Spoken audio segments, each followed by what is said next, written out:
This was supposed to come out in December. I'm putting it out in January instead, and pretending like that was my intention all along. I want to talk about what the books that I read in 2022 and what I kind of want to do in 2023. So we're going to start first with the stuff that I read in 2022. The 5 best books that I read that were not rereads. So these were not books that I had read previously to 2022.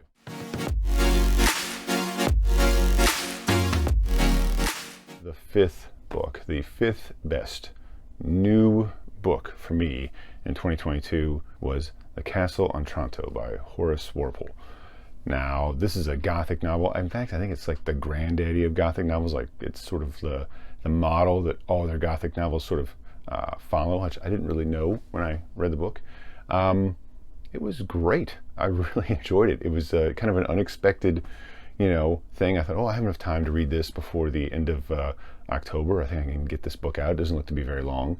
And it was a lot of fun. I really like it. And I highly recommend it, especially if you like Gothic fiction, especially if you like Dracula or like Frankenstein's monster, or Frankenstein, I should say, or Dr. Jekyll and Mr. Hyde, writing around that time period. This is actually much earlier than that stuff, and it's really a lot of fun. A little weird, and that was what I kind of liked about it. It got a little strange and sort of you just didn't know what to expect. I mean, I wasn't sure for a lot of the time what was going to happen next, but it's got all those like these sort of exotic, these sort of like, massive castle with secret passages and ghosts and strange things happening and intrigue and romance and all that kinds of stuff. So it was a very action-packed novel in a lot of ways, and very bizarre, and a lot of twists and turns and back and forth. And I really enjoyed. There's sort of like the sense of humor that the whole book has, where it sort of like knows that it's like being like melodramatic, and it sort of pokes fun at it the whole time. So I really liked that. I thought it was a lot of fun, especially considering how early this book is, how much before all the other Gothic fiction it came from. So it's kind of interesting to see that sort of sarcasm and humor about romantic writing, and romantic as in fantasal, and it's kind of interesting to see that sort of tongue-in-cheek sort of relationship with it, or sort of response to it. The 4th was Teddy Atlas's Atlas, which is about the boxing trainer Teddy Atlas and his life, how he came from kind of growing up like sort of a young man, sort of headed for a life of crime, and turned into this very meteoric sort of boxing trainer who never quite got the big hit, always kind of missed, it seemed like, for a long time, that big star success, but who was known for a long time as being an expert trainer, and just really somebody who was very sought after. So it was a really great autobiography that I got to read by him, and it was just sort of a thing that I had picked up and had never really thought much about it, and I started reading it and realized pretty quickly that it was a lot of fun. It was a good book. Highly recommend that.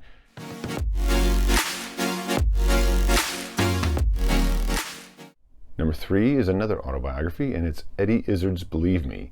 My wife was a big Eddie Izzard fan, and I sort of like thought, well, this would be kind of neat. She likes this, and I kind of liked, I had never really watched a lot of Eddie Izzard's comedy or anything before, so I kind of went into it maybe having only seen that Star Wars Cantina routine, and that was it.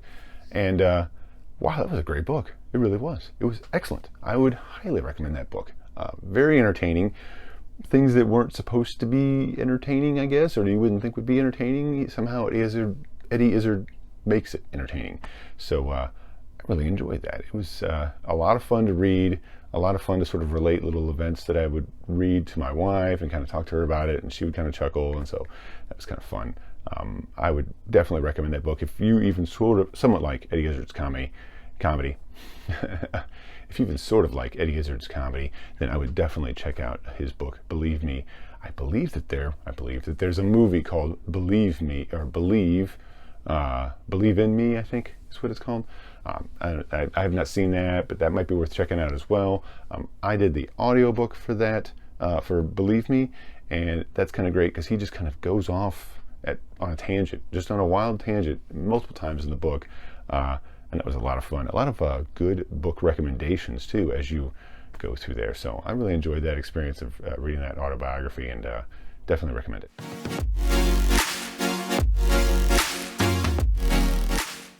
Number 2 was the only writer that I had read something by before, and so I kind of went into it knowing it was going to be a good book, but not really certain because I'd never really heard about this title. And it was Larry McMurtry's Leaving Cheyenne, and that was such a powerful, really well written sort of love triangle story. I guess it's somewhat like almost like a family saga slash love triangle slash just sort of slice of life. Maybe that's not quite right, but those categories kind of hits all those things. It follows the story of these two friends and the girl that they're both after, and how things just don't pan out the way you think they will. And so it's really just sort of like this small town sort of mentality. You never really leave the town. Each part of the book is sort of one of these characters getting a chance to tell the story. So the first part of the book is one character, and then the second part of the book, which is further on in time, is the next, and then the last part of the book is the last character. And this is all in like different sections of their lives. So it's like when they're young, when they're middle-aged, and when they're much older. Larry McMurtry's books are always so well done, and these really excellent character portrayals. Definitely one of my absolute favorite writers. This was kind of a surprise for me.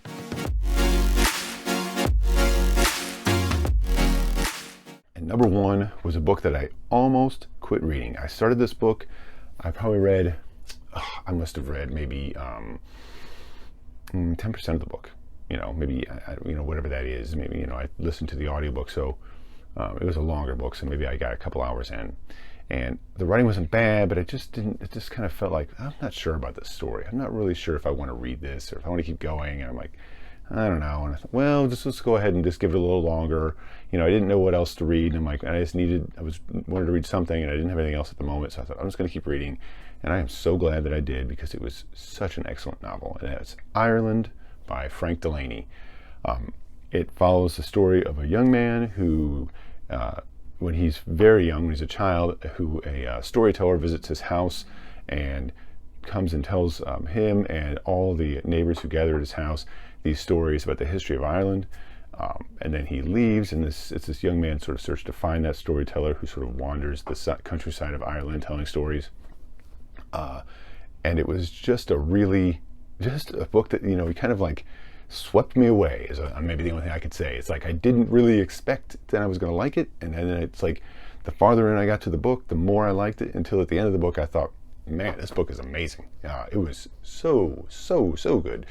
Definitely another book that like anybody could read. Like, if you could, I don't think that, I think if you give it a chance, if you get through, I found that very beginning of the book, when he's relating, when the storyteller relates to me, the first 2 stories, there's sort of they're almost like fables. So those first 2 stories are that the storyteller tells, and there's an overarching narrative of this young man looking for the storyteller, and then the stories that the storyteller tells, or these stories of Ireland, right? And the first 2 are sort of fable-like, and it seemed like, well, am I going to read a bunch of like children's fables, or what I felt like were that, and I wasn't sure about that. And then as I kind of realized the way that the storyteller was telling these stories, and then the way these stories related, and then as we go on, those stories sort of mature, and they mature more and more throughout the course of the story. It really became a enjoyable book. So highly recommended. I mean, if that even somewhat sounds interesting, if Irish history sounds interesting to you, if a sort of family saga sounds interesting to you, if anything that I've said about that book at all sounds interesting, I'm going to tell you, go find that book and read it. It's excellent. And Frank Delaney's writing is a little subtle. He uses very simplistic and very not very much flourish in his language. He does little flourishes with description, but they're very toned down. And so it somewhat deceptively becomes this very beautiful descriptions and story, but it's a little simple at first. It seems that way, so it takes a little while. It kind of grows on you, I guess. And so by the end of that book, I was definitely sold on it being so excellent. So Frank Delaney's Ireland, definitely worth your time. Best book I would say that I read this year, although I will say that, you know, the other 4 books I mentioned are also excellent. I mean, I loved every second of every one of those books. So definitely check them out.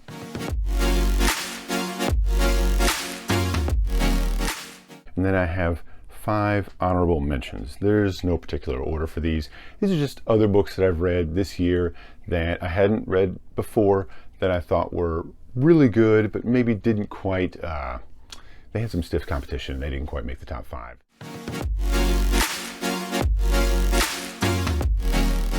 The first is Midnight at the Well of Souls by Jack Chalker. I'd never read anything by Jack Chalker before. It's a sort of a traditional or sort of a classic 70s sci-fi story.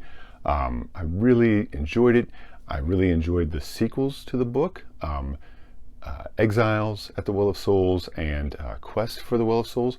Those are really great too. In fact, I super loved the protagonist of those books, Ma Chang, and I'm going to do a review on those last 2 books. Exiles at the Well of Souls is actually also mentioned in Barlow's Guide to Extraterrestrials, so I need to do a video on that book. Anyways, but that whole series was great. But those 2 books, the last 2 books in the series, are sort of like one long book split into 2, and Ma Chang is the protagonist of that, and a really great, strong female character. I thought it was pretty cool. I really liked her character. There's other things with those books that I wasn't crazy about, but we'll just save that for another time. But a great series, great if you like 70s sort of classic science fiction books. That's a really great classic science fiction book. There's definitely a difference in tone from the first book, Midnight, and the sequels, Exiles and Quest. Midnight feels like a traditional sort of one-off, you know, idea story, whereas Exiles and Quest sort of draw you into this like world building, you know. And I think that's actually a bit of a detraction. But again, I'm going to leave that idea, that concept for another video.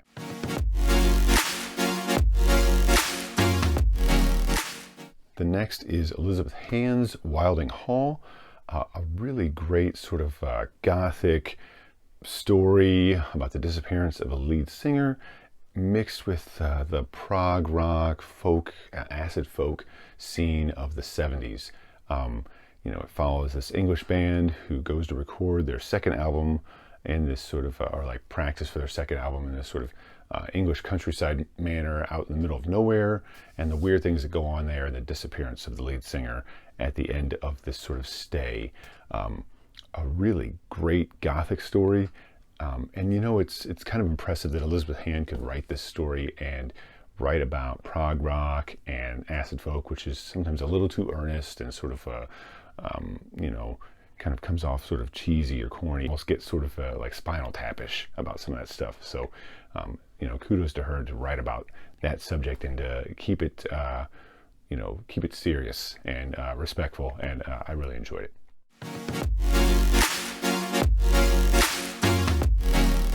Another sort of surprise book that I just sort of tried to read in the middle of a bunch of other stuff, and that's The Game of X by Robert Sheckley. I think he's known primarily for his science fiction, or he wrote more in the science fiction, I believe. But The Game of X is a story, sort of like a comedic story about a guy who is interested in becoming a spy, and he has a friend who kind of works as a spy and sort of gets him into the game a little bit, and then he gets in way over his head. And it's a very funny sort of, you know, sort of comedy of errors, you know, sort of he keeps stumbling into more, you know, into more and more danger, you know, and sort of works to, you know, pretend or to sort of build this sort of ambiance about himself that's completely false. And so everyone thinks he's this super spy when he isn't. And it makes for a very fun, fast, and enjoyable read. So The Game of X by Robert Sheckley.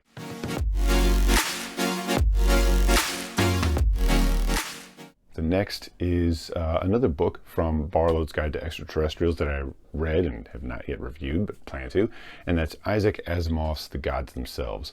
A really great exploration of like backstabbing academia and sort of like world culture building of an alien species. Really interesting, and especially kind of poignant. It deals a lot with energy and sort of like, energy production and what it means to, I want to say the environment, but that sounds a little bit like we're talking about rainforests, but we're not talking about that in this particular book, but just sort of what it means to the world that we live in and how we gather this energy. And so it's an interesting, really very interesting concept, and sort of demonstrates a lot of problems that we have today with, something, an easy access to something, and and how that ease of something can sort of throw a rug over or throw a blanket over something, a real problem that needs to be dealt with, and how someone who is in charge can really manipulate events when maybe that person is only in charge because of popularity. So I thought it was really very, very timely in a lot of senses for stuff that we see even today, and especially a very interesting building of an alien society and culture.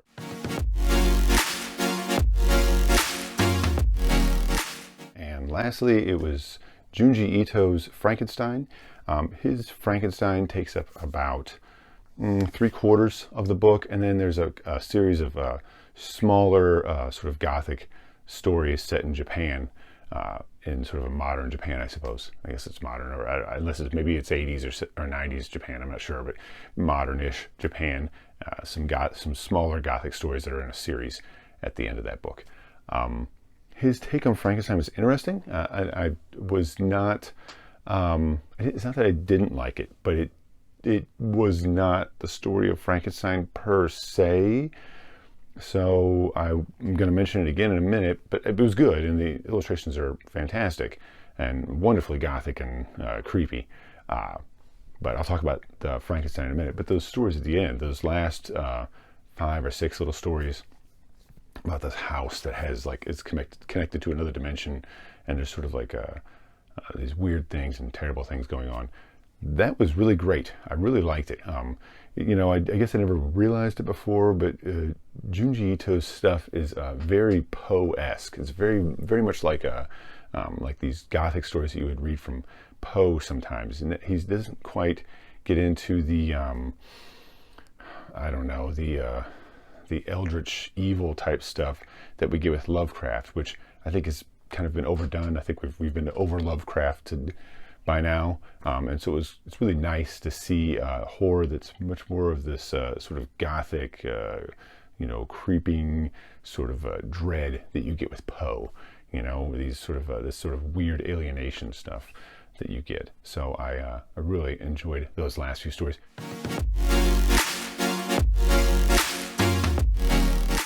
So next, it's books that I read that were published in the same year that I read them. Well, there was one. And that's Marlon James's Moon Witch Spider King. That's the sequel to Black Leopard Red Wolf, and I talked a bit about that not too long ago. I liked the book. It did not make it onto either of these lists. There was a little bit of unevenness that I think about it. I liked the writing, which was great, and I think that the story as a whole was very good, but it did not do for me the same thing that Black Leopard Red Wolf did, but I did enjoy it. I think that, I'm not really sure. I think it might be that I'll be able to appreciate that book a little bit better after I read the third book that's supposed to be forthcoming, although I don't know the title or when it's supposed to be released. But it did not do for me what Black Leopard Red Wolf did. It is still a good book, so I think if you like the first one, you'll like this one, whereas Black Leopard Red Wolf sort of focuses specifically on what's going on in this moment and sort of tells you a story. This felt a lot more like large brush strokes, just a lot of a thing we focus a little bit on one specific event, then we move on. So for me, that was not as powerful. It was not as memorable. So even though I liked the story, I thought that the way that it was presented felt too hurried, or maybe it was just, it didn't feel like I got to kind of live in that moment.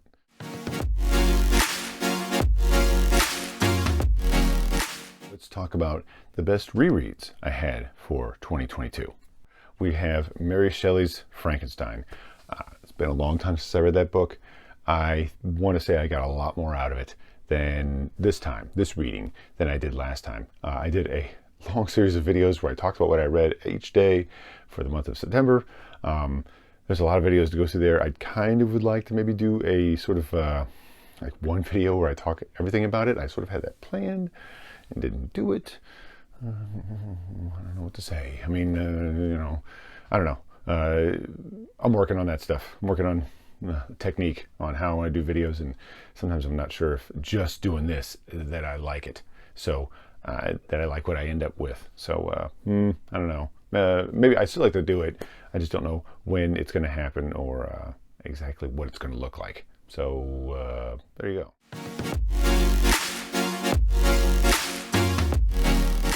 Number 2 is Michael Moorcock's Revenge of the Rose. Revenge of the Rose is one of the Elric saga stories.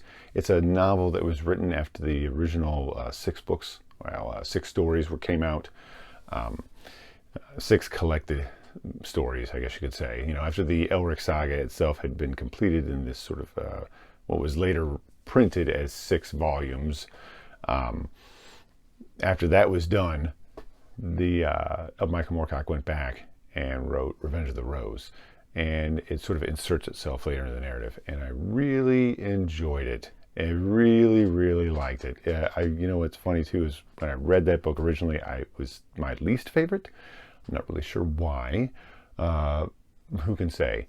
But on a reread, I really enjoyed the book. I thought that it was, it definitely kind of sort of elevated the Elric story a little bit. It's sort of, the original stories are great, but they're very fast paced, and as a lot of sword and sorcery can be, it sort of, it moves so quickly that you don't get to spend a little time, in that downtime and do something with it. And he did a lot more. Michael Moorcock does a lot more in Revenge of the Rose of that sort of spending a little more time in this downtime and sort of, a little bit more banter with the characters beyond just the immediate thing they need to do. And I really liked that. It was really well done, especially to keep that sort of sword and sorcery pacing that he did for Revenge of the Rose. And Revenge of the Rose is a pretty slim book. I want to say it's like not even 300 pages in hardback, maybe 250, something like that, maybe 280, somewhere in there. So that he was able to fit so much in that story and to still have these great moments in there where the characters interact and they go back and forth is great.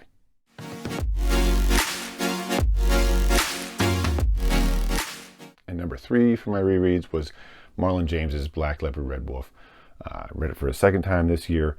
I read it originally last year.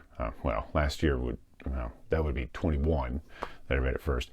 I really liked it in 21, and I liked it even more in a reread. I got to see even a little more clearly, knowing what was going on.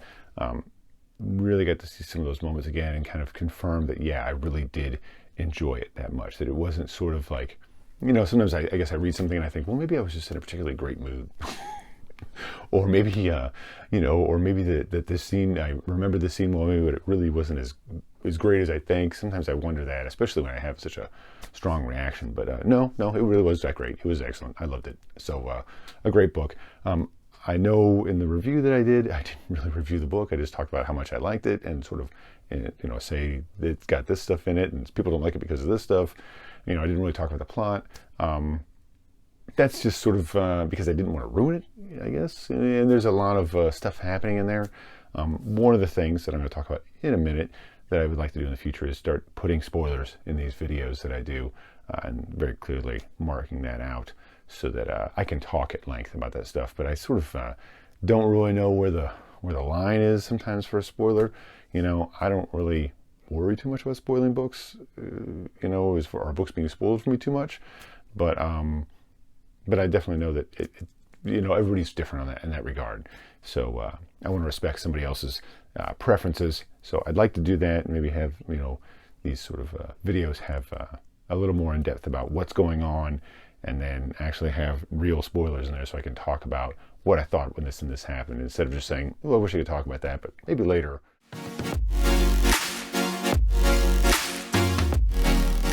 Lastly, for my 2022 reads, the books that I'm going to say I'm most critical of. There was nothing that I really read that I didn't like or I hated or anything like that. Usually if that happens, I just stop reading the book. If I come across a book that I don't like or I think is bad, subjectively I think is bad, or whatever, then I stop reading it. Just it. The books that these are just books that I read and I enjoyed, but that I'm critical of things that were done or things that happened.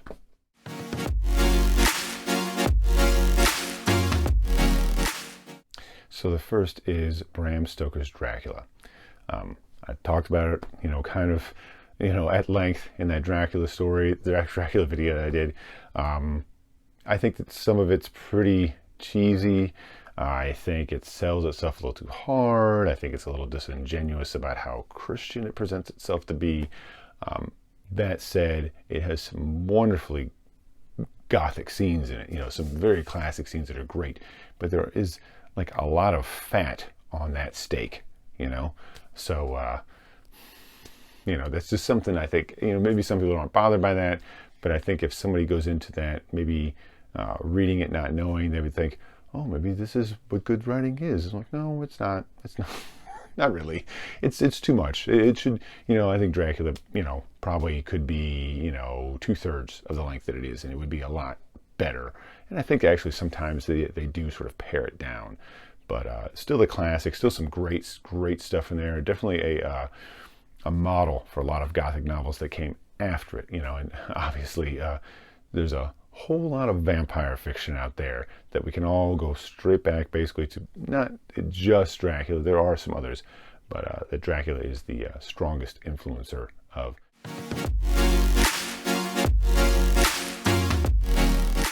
The next is Lester Del Rey's Police Your Planet. Now, I read this sort of as it's a science fiction story, but it kind of comes off as like a hard-boiled detective, or like sort of stuff, maybe not detective, like think about like I don't know, like film noir type stuff. It's kind of what it's kind of going for, but set in space, right? Set on Mars, I believe. Well, it's not bad. I liked it. I liked the hard-boiled part was okay. It just felt like the science fiction part was really kind of unnecessary. It's just sort of changing the descriptions of different things to this or that, and I wasn't particularly impressed with the portrayals of some of the characters.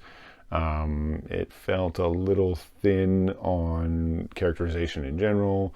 Wasn't crazy about the personification of the main female lead in that book. So there were some things about it I didn't like, but it was well written. The writing wasn't bad. It's just I didn't particularly care for some of the stuff. So a good book that I could recommend with some reservations. I'm kind of critical of some of the things that were done. It wasn't a great, sci-fi novel, and it wasn't an amazing, sort of a hard-boiled detective type story, or hard-boiled story, I guess you'd say. It wasn't particularly excellent at either one of those, but it wasn't bad at either one of those either. So, interesting to see that combination. I still don't think it was particularly memorable.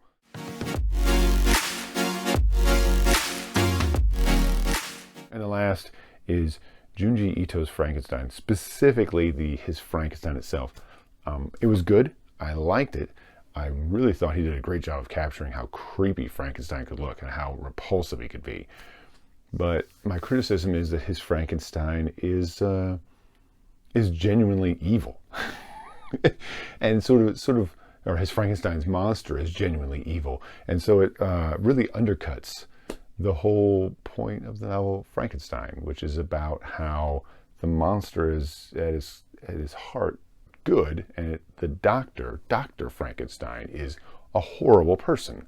And it just sort of ignores that plotline. It definitely takes a page out of The Bride of Frankenstein too, which I liked. I liked some of that stuff. And I liked the story that I got, but I think you just know that if you read that, that is not Frankenstein. That's not Frankenstein's monster portrayed. It's sort of like watching the movie Frankenstein or something like that. You know, it's actually probably bears more resemblance in the actual, once the monster appears, it bears more resemblance, in a sense, to movies about Frankenstein, this monster and Frankenstein, than it does to the novel by Mary Shelley. It starts off and you sort of get the impression that's going to follow that story, but it deviates once the monster appears.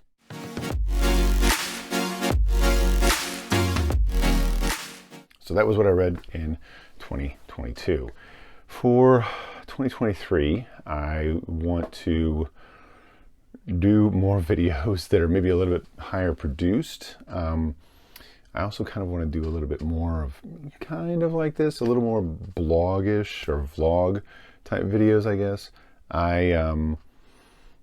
Just to sort of talk about books that I don't really know that I'm going to be able to produce a full review of and sit down and sort of do a whole bunch with and really edit together, you know, and really make it what I feel like is a review that book might deserve, and instead just sort of talk about what I've been reading and just what I thought. And just sort of do that, you know, and get that stuff out. Just as I talked about here, I didn't make a video for Frank the Lady's Ireland or The Game of X, you know, a bunch of stuff like that. So it's kind of annoying that I read these really good books and didn't make a video about them. So I'm going to try and at least do these sort of a little more just very relaxed, very unproduced or very low production videos to just try to talk about the stuff that I've been reading. Something that I tend to do, which is when I read 3 books of a similar theme altogether. Instead of giving each one its own individual video, I talk about all 3 books and sort of how they, you know, follow a similar theme. You know, so, you know, I might read 3 books that all involve the Civil War or something like that. It might be, you know, one might be a historical book, one might be a like historical fiction, and another might be just a modern book that talks about you know, a romance or something. I mean, I don't know, but you know, that's kind of the idea.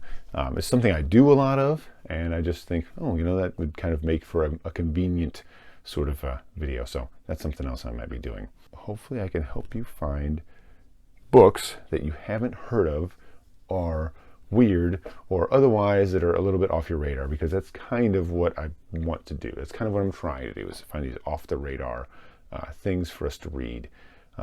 Which means a lot of times I read stuff that I would not normally have read, and then I find these wonderful books that way, and I think, man, this is so cool. And so I'm all excited about it, because it's like, you know, I got something I've been reading right now that is not the kind of stuff that I normally read, and it's actually great. And I think, man, I never would have read this except for this. So you watching me sit in this chair helps me find really cool books to read, and like improves the quality of my life. So that's an unusual dichotomy. Fewer of those higher produced videos, whatever that means, and more, you know, blog and vlog type videos with maybe some, at least something for you to look at, you know, besides just me sitting in a chair, which I think gets old. At least I get old. I get tired of it when I have to watch myself in these videos. Editing, God, editing sucks when it's just you in front of the camera. I think so. TMI. Thanks a lot. If you watched my stuff in 2022, my God, thank you. If you liked or subscribed to me, I don't know what's wrong with you, but whatever it is, it's wonderful. And please do more of that. I appreciate it so much. Hopefully I can continue to entertain you in a way which makes you want to watch the next thing I do. So thanks again. One more thing that occurs to me that I didn't mention.